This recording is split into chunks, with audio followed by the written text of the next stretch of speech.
Hi everyone, it's great to see you. Today we're adding a video to my playlist that's titled Plant Problems, and I haven't had to make a video for this playlist in a while, so I'm glad that at least it's been a while.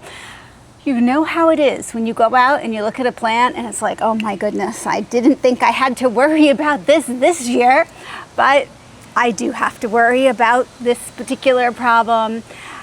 This hydrangea has scale, and it has scale very badly. So actually, 3 days ago, I was looking at this plant. I didn't see any signs of scale.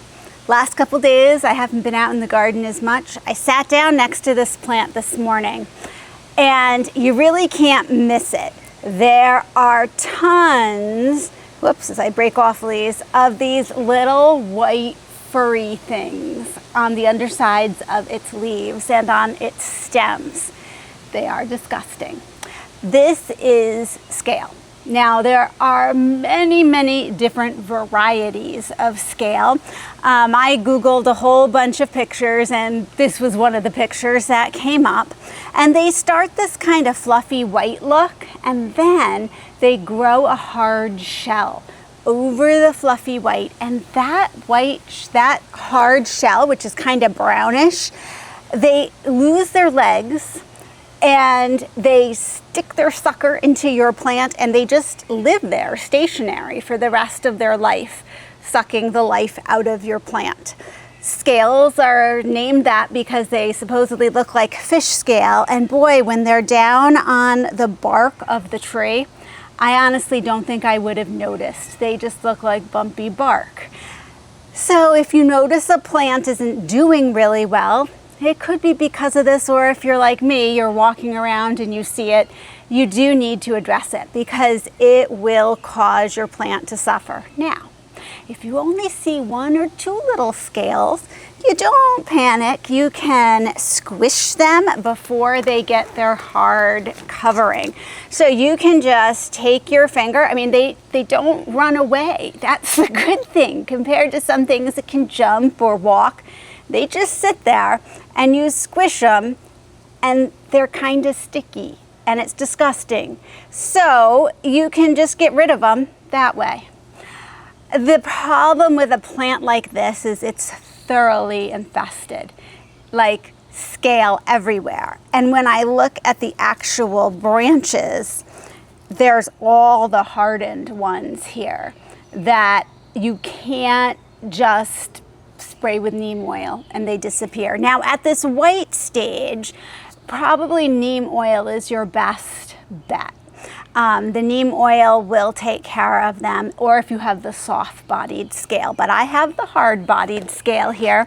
So the way you can treat them, once again, if you don't have a ton, is to spray them with rubbing alcohol. They recommend the 70% rubbing alcohol, and you can do this on the hard ones too.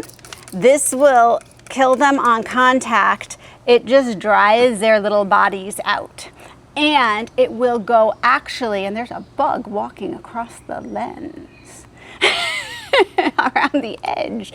There's bugs everywhere. And you know, if you can get them all, that's fine. The rubbing alcohol may cause your leaves to shrivel up and die. You can take rubbing alcohol and dab it on with a Q-tip. I have so many here that honestly, they said if it's this infested, cut off the branches, the leaves that have it. And then I'm looking at it going, oh, they all have it. I can't just cut off, you know, a couple branches. So if this were not the special City Line Mars hydrangea that you can't get in the store anymore, I probably would just throw it, bag it up, throw it, and say, I'm getting a new one. This is a sign. But because I can't get Mars again, I'm going to try something kind of drastic.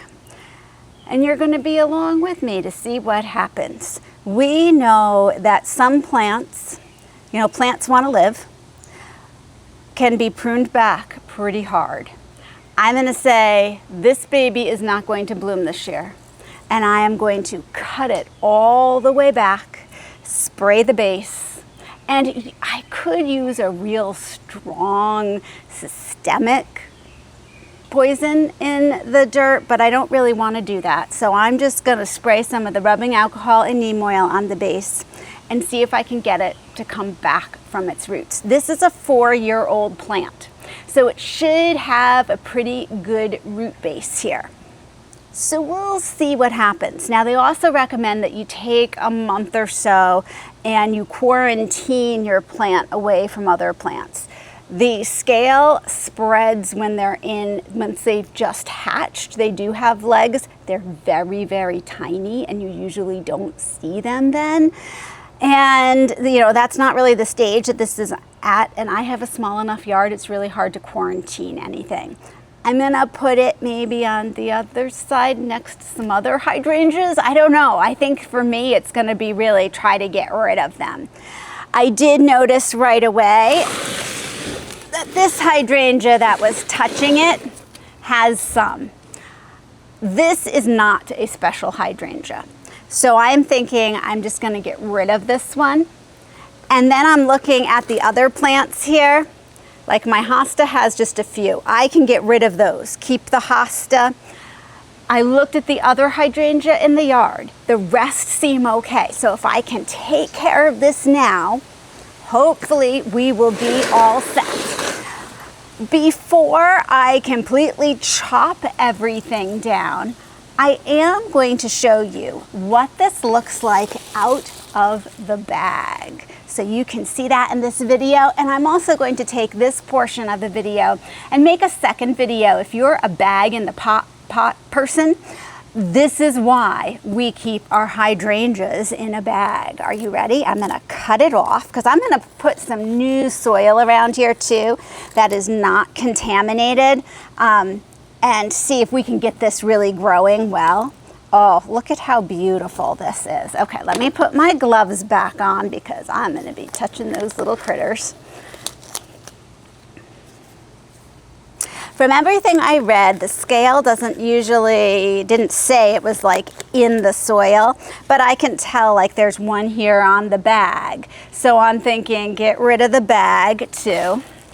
Everything is going in a garbage bag that is contaminated.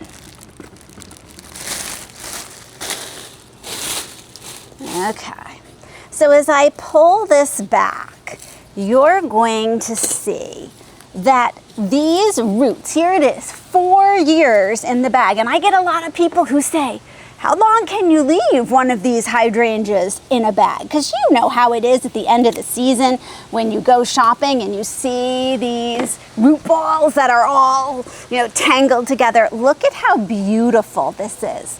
The roots grow out to the edge and they air prune themselves. They stay nice and fine, and you don't see them circling up like you would in a pot. Oh, this is just gorgeous. Look at this. So no root strangling itself, 4 years in.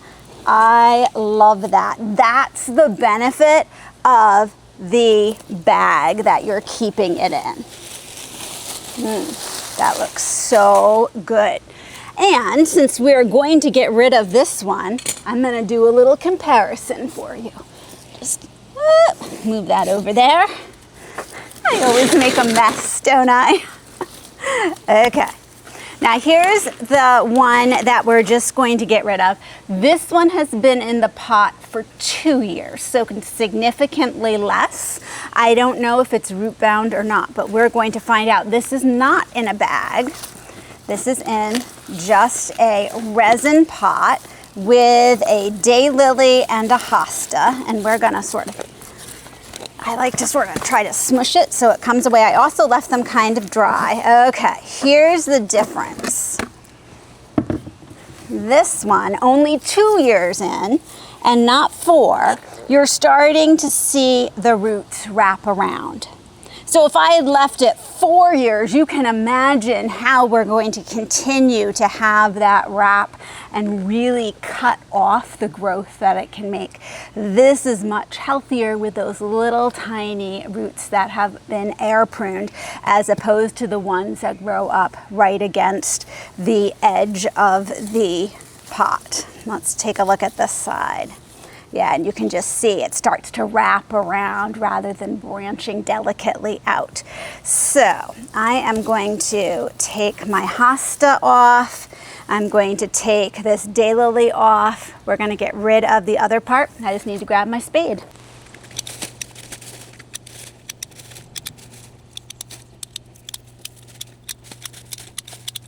Now I've taken Mars, poor Mars, and I have brought it down to just a little bit of foliage. So we do have some scale that I can see here, but just a few, and I'm going to squish them. I can handle just a few with gloves. And then as I look at the stem, so those were the white squishy ones that were on the leaves still. There are a bunch of the hardened shell types on the branches that are here. So I'm taking my rubbing alcohol and I'm going to spray it. And if it kills the whole thing, it's worth a try. I cannot have this, and I'm also spraying the rubbing alcohol on the top of the dirt. It takes a couple cycles of their reproductive cycles to get through before you can completely eradicate this. So I'm gonna have to keep a close eye on these. I think there's a real chance that this one will live. I'm hopeful, and I think it's worth giving it a shot. So we'll see. If not, I'll be asking all of you, does anybody have an extra Mars hydrangea? Because I love how pretty this hydrangea is. It will be worth giving up 1 year of blossoms if I can get it to survive. Now I also have neem oil. So neem oil doesn't hurt the plant at all, and it's going to kill any of the soft-bodied little ones that I can't see. So we're gonna do that pretty strongly. Now I'm gonna break off some of the dirt, and I will get rid of this dirt. Isn't that beautiful though? Oh, okay. I'm just doing this because we're coming down now to really replanting this. Oh, I thought it would be smaller than that, but I guess after 4 years. Notice that it's not very deep. Hydrangeas have a very shallow root system. It always surprises me when you dig them up in your garden, and your rhododendrons and azaleas are similar. I took down a big rhododendron bush, and it didn't go deeper than like a foot. That is typical. That is how they grow. So what I was thinking of doing was putting it in a smaller bag here, but that's not going to work, is it? Let me get a bigger bag. I still want it in the bag for the root pruning process. And then I put it in the plastic pot. That has that air gap here that will allow the pruning, the air pruning. Now your bags are reusable. This has been used in the past. It's been a while since it's had anything growing in it. I am going to put in some fresh potting mix. I do use a potting mix when I do this, and because it'll have that nice good mixture for me. And then I'm going to lower in what we have, and I'm going to add a little potting mix around that. And I'm going to keep this separate on the side. So everybody, wish good luck to my poor little hydrangea here. And I hope that you don't end up with scale at your house, but if you do, nip it in the bud as soon as you can, and you go on from there. Now the other thing that I did was I ordered more live ladybugs. Ladybugs love to eat scale. So last year I ordered live ladybugs, I believe, to eat aphids, and it worked really, really well. So I have 1,500 live ladybugs coming from Amazon in a couple days, and you will see me release those. I will make sure that some get released near where I've seen some scale, and we'll see if that takes care of the problem. It's so interesting that we end up with different problems different years. So we'll just see how it goes. Thanks so much for joining me, and I'll see you in the next video.